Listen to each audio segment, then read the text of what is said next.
नमस्कार everyone, I hope you are doing well और आप अपना बहुत ख्याल रख रहे हैं इस लॉकडाउन पीरियड में।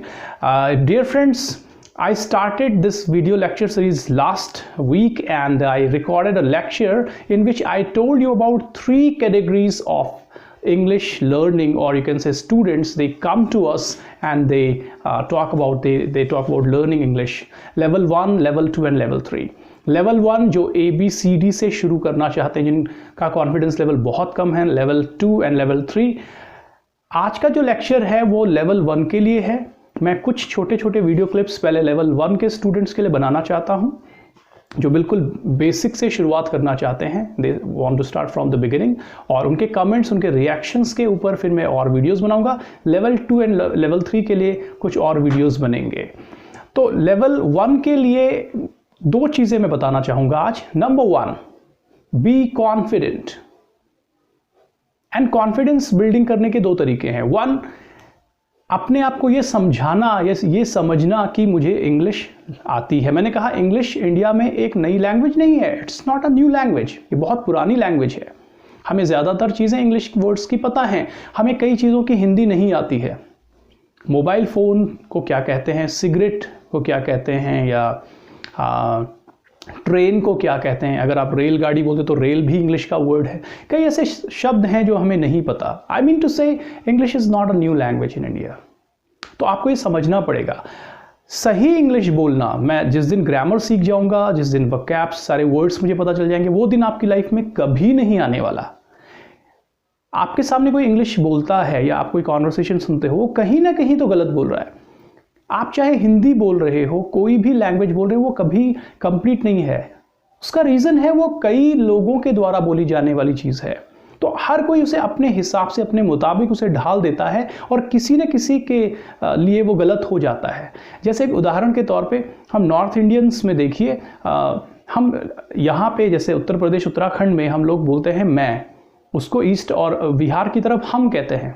हम ऐसा कर रहे हैं, मैं ऐसा कर रहा हूं, हम ऐसा। सो हम और मैं दोनों में डिफरेंस है हिंदी में। लेकिन आप अगर वहां बिहार की तरफ जाइए तो वो सब लोग हम ही कहते हैं।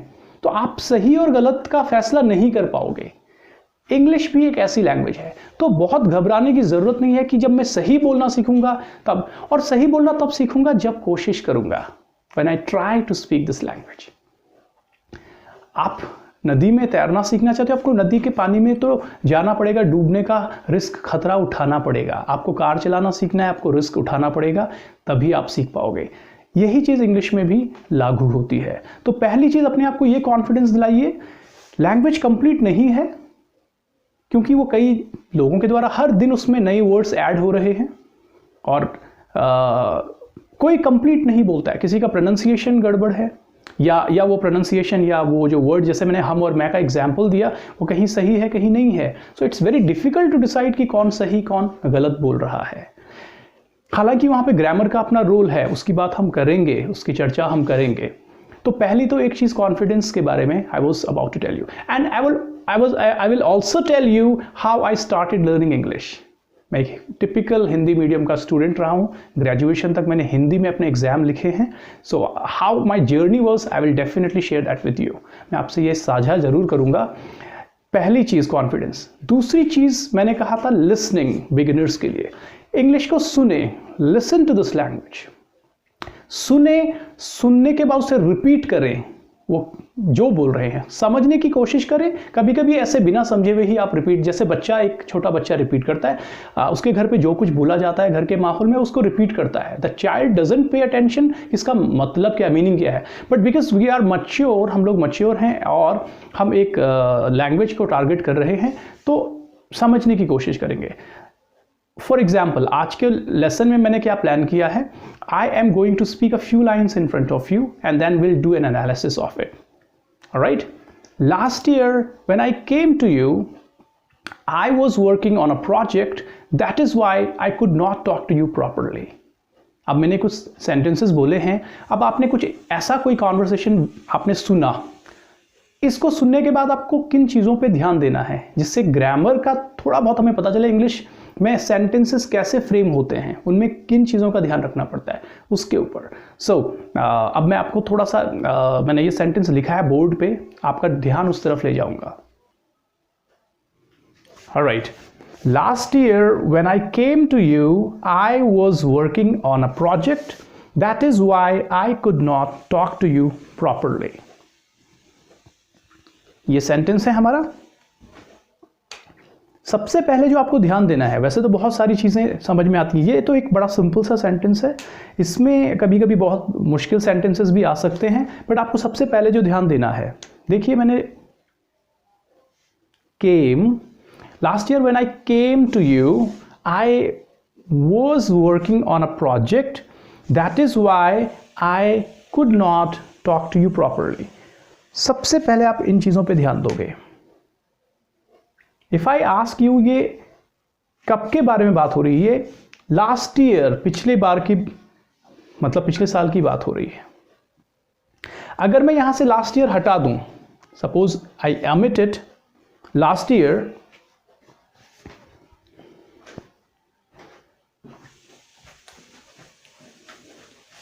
अगर मैं ये पार्ट यहां से हटा दूं, last year when I came to you, last year से पता चल रहा है ये पास्ट टेंस है, ये पहले की बात हो रही है।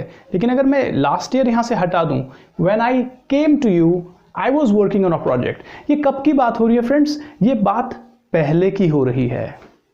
इसको हम इंग्लिश में कहते हैं tense. In Hindi language, Sanskrit Hindi में हम इसे काल कहते हैं, समय। Tense, tense simply means time.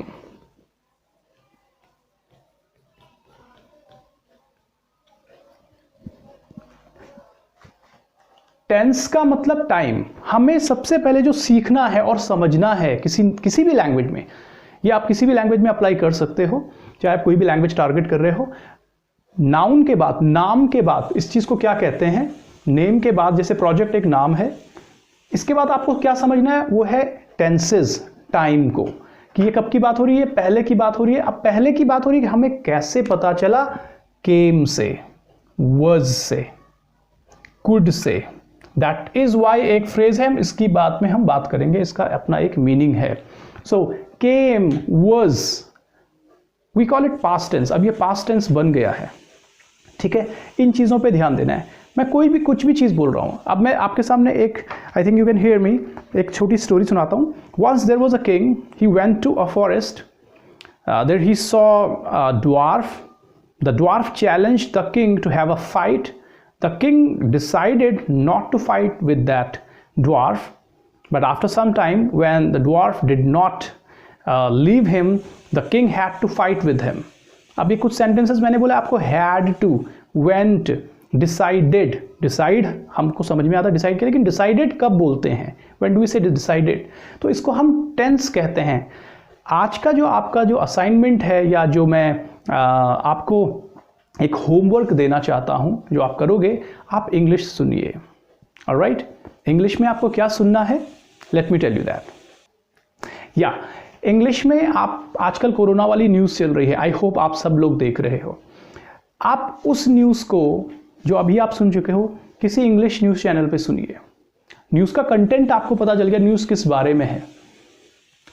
अब इसको कंपेयर कीजिए कि ये इंग्लिश में इस चीज़ को कैसे बोल रहा है, और किन चीज़ों पे ध्यान देना है वो मैंने आपको बता दिया है। That you need to pay attention to those. वो डिसाइड का डिसाइडेड कब हो रहा है, इसकी आपको आदत डालनी। You need to have a habit of it. जैसे ही आपकी ये हैबिट हो जाएगी, आपके लिए ये चीज़ें ईजी हो जाएंगी। सो आज के लिए इतना ही, और इस चैनल को सब्सक्राइब कीजिए, शेयर कीजिए, और अपने कमेंट्स ज़रूर लिखिए। आप जब कमेंट्स लिखेंगे, मुझे पता चलेगा आपको कितना समझ में आ रहा है। और ये लेवल 1 की है, लेवल 2, 3 की वीडियोस में आगे बनाने वाला हूँ। वन मोर थिंग, कुछ लेसन्स के बाद में हिंदी में बोलना बहुत कम कर दूंगा, ताकि हमें इंग्लिश सुनने की आदत पड़े। क्योंकि मैं कह रहा हूँ सुनना है, तो हमें सुनने की आदत तभी पड़ेगी। अभी के लिए I think this is sufficient. Sufficient का मीनिंग आज के लिए बहुत पर्याप्त है इतना। Thank you very much. Have a good day.